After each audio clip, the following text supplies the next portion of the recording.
Welcome back, everybody. Today we're going deep on, happiness, lasting happiness. We're looking at James Allen's Vange.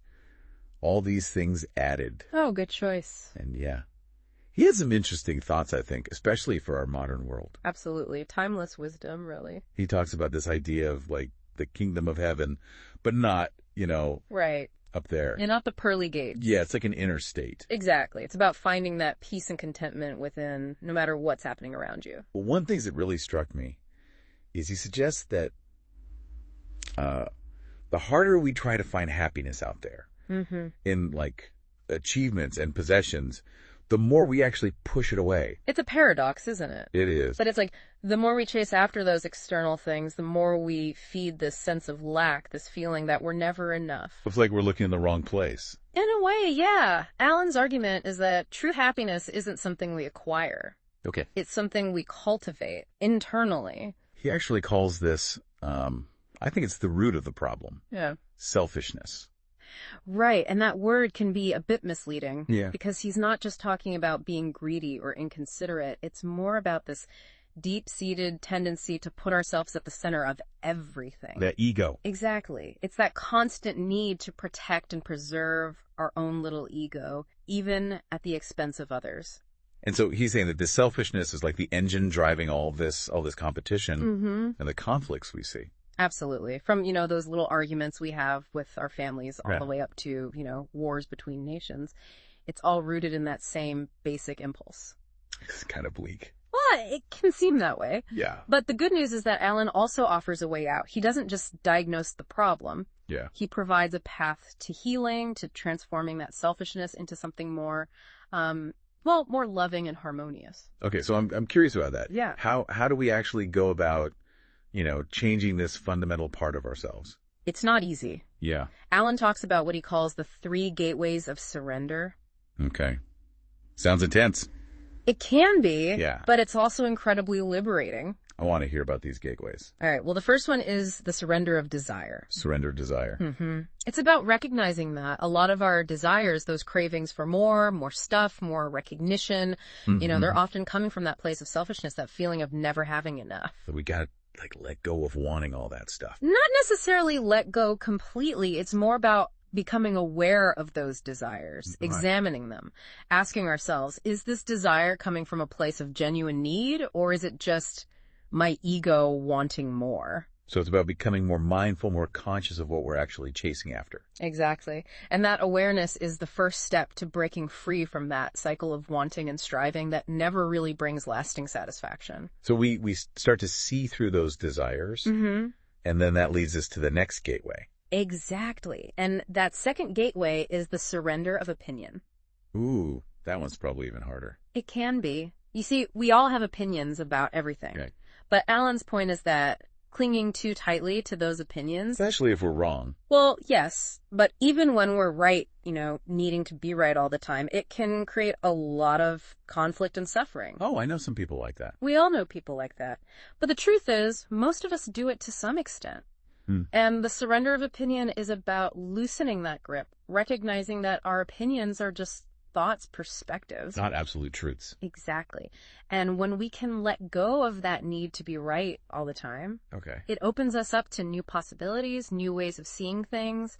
It allows us to truly listen to others, to learn and grow. Makes sense. And it creates a lot more peace, both internally and in our relationships. So less arguing. Ideally, yes. Yeah. Though Alan does say this gateway is often marked by a period of doubt and uncertainty. Oh, that makes sense. As we question everything we thought we knew. Yeah, I guess you got to dismantle all those old beliefs before you can build something new. Exactly. And that dismantling process, it can be a bit unsettling, but it's ultimately necessary for real transformation to occur. Wow. Okay, so we've surrendered our desires and our opinions. Right. What's left? What's the final gateway? The final gateway is the most challenging and the most profound. It's the surrender of self. Surrender of self. And this one really gets to the heart of Alan's message. What does that even mean? Like if we surrender our desires, our opinions, and even our sense of self, then what's left?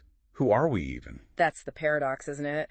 But it's in that surrender, that letting go of that limited, ego-driven self, that we actually connect to something much vaster, much more profound. So it's like we expand to include everything. In a way, yeah. Alan believes that our true nature, our true self, isn't this isolated ego, but something more interconnected, something he calls the divine center within us. Okay, divine center. It sounds a little, yeah. A little out there. I get it. Yeah. But it's not as esoteric as it might sound. Okay. Think of it as that place of stillness and wisdom inside you. That part of you that remains calm and centered, even when everything around you feels chaotic. Like your inner peace. Exactly. It's that inner sanctuary where you can connect with your deepest values, your intuition, a sense of purpose that goes beyond just, your own individual wants and needs. So we all have that. Alan would say yes, absolutely. But it sounds like it can be pretty hard to access, especially with everything going on in the world. It can be. It's like we're constantly bombarded with distractions, Our phones, the news, the constant pressure to achieve, to be more, to do more. What's exhausting. It is. And it pulls us away from that inner sanctuary, from that source of peace and wisdom that's always available to us. So how do we, tune back in? It's about shifting our focus, our attention, from that outer world of distractions to that inner world of stillness and wisdom. It's about making time for practices that cultivate inner peace, whether it's meditation, spending time in nature, or just, taking a few deep breaths and connecting with the present moment. So it's about, creating space for that divine center to emerge. Exactly. And Alan believed that as we do that, as we cultivate that inner connection, we tap into a source of strength and clarity that can guide us through any challenge. Okay, that makes sense. It's not about escaping our responsibilities or withdrawing from the world. It's about mastering our inner world so we can engage with the outer world more skillfully, more compassionately. So it's about becoming more responsive, less reactive. Exactly. Choosing our actions from a place of inner peace rather than from those knee-jerk reactions of the ego. That's a good goal. Yeah. But honestly, maintaining that level of inner peace, all the time, it seems pretty tough. It is. And Alan acknowledges that. He talks about the importance of constant vigilance, developing that self-awareness and self-discipline to navigate those inevitable challenges that life throws our way. So it's a constant practice. It is. It's a journey, not a destination. It's about continuously letting go of those parts of ourselves that keep us stuck in suffering and limitation. Back to those gateways of surrender. Exactly. And it's through that process of surrender, of letting go, that we actually create the space for that divine center to emerge. Okay, so it's not just a one-time thing. No, it's an ongoing process. It's about showing up each day, making that conscious choice to align ourselves with those higher principles of love, wisdom, and truth. It sounds, kind of challenging. It can be, but it's also incredibly rewarding. I guess anything worth having takes some effort. Right. And Anna would say that cultivating this heaven in the heart, it's the most worthwhile endeavor of all. Because it's not just about personal happiness. It's about creating a more peaceful and joyful world for everyone. So it's like our inner transformation ripples outwards. Exactly. When we transform ourselves, we transform the world around us. Okay, so we're working on ourselves, but how does that actually manifest in our daily lives? What does it look like to live from that place of heaven in the heart? That's a great question. And I think one of the key things Alan emphasizes is the importance of living a blameless life. Blameless. So perfect. Well, not exactly. He's not talking about being perfect or never making mistakes. Okay. It's more about striving to live in alignment with our highest values. Got it. Acting with integrity and kindness, even when it's hard. So walking the walk, not just talking the talk. Exactly. He believed that striving to live a blameless life, even though we'll inevitably stumble along the way, is the most powerful way to embody these spiritual principles. It's about putting those principles into action. Yes. And it's in those actions, those small everyday choices, that we actually create that heaven in the heart, both for ourselves and for the world around us. So it's not just about meditating on a mountaintop. No, it's about bringing those principles into our relationships, our work, our interactions with everyone we encounter. It's about living those principles day in and day out. Exactly. And that's where the real transformation happens. Okay, so we're cultivating this heaven in the heart. We're living a blameless life. Right. Is there anything else that helps us, stay on this path? Especially when, the world can feel so chaotic and uncertain. Well, Alan talked about the importance of connecting with like-minded souls, people who are also striving to live in alignment with these higher principles. So finding your tribe. Exactly. Yeah. Because it can be so challenging to maintain that awareness, that intention, when you're constantly surrounded by messages that contradict those principles. Especially, with all the negativity out there. Right. The media, social media, it can all feel so overwhelming sometimes. So finding that community of support, it's like having a safe haven, a place where you can be yourself, where you can share your struggles and triumphs and learn from others who are walking a similar path. It's like having a group of fellow adventurers who are all on this journey of inner transformation together. Exactly. And Alan believed that was an essential part of the process because true happiness, true fulfillment, it's not just an individual pursuit. Right, it's about connection. Yes. It's about extending that love and compassion outwards, contributing to the well-being of others. It's about recognizing that we're all in this together. So it's not about withdrawing from the world. No, it's about engaging with the world in a more conscious, more compassionate way. And that brings us back to that core idea of heaven in the heart. It's about recognizing that the power to create a more beautiful, more joyful world resides within each of us. So we don't have to wait for the world to change. No, we can start right now by choosing to align ourselves with love, truth, and goodness in every moment of our lives. It's like becoming the change we wish to see in the world. Exactly. And Alan believed that this shift in perspective, this shift in consciousness, it's the key to creating a truly just and harmonious world for everyone. Wow, this has been really insightful.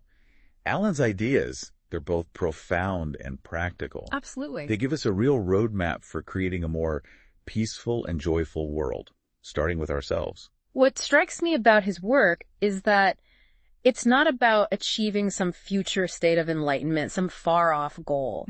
He emphasizes that heaven is in the heart. Right. That it's accessible to us right here, right now, if we choose to cultivate love, purity, and wisdom within ourselves. It's a beautiful thought. It is. And it leads to a really intriguing question. Okay. What does this heaven in the heart actually look like in practice?